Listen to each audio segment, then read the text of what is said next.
I've been increasingly fascinated with the concept of welcoming schools, and I was thinking that it's more of a new thing, but in reality, it's not.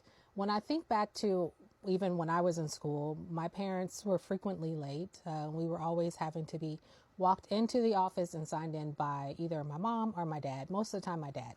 My mom works evenings, and so that's just kind of how they managed the childcare situation.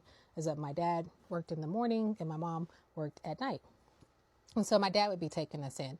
And I can distinctively remember one time my dad was bringing us in, and there was a school secretary, and she was never really pleasant. But on this particular morning, she was exceptionally rude, and my dad was fed up, and he said, "Who pissed in your Cheerios today?"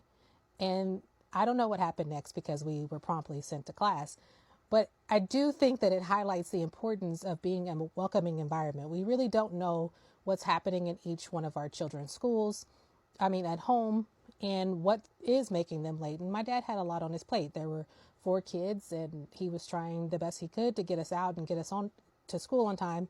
And most of the days, we hadn't gone to sleep the night before.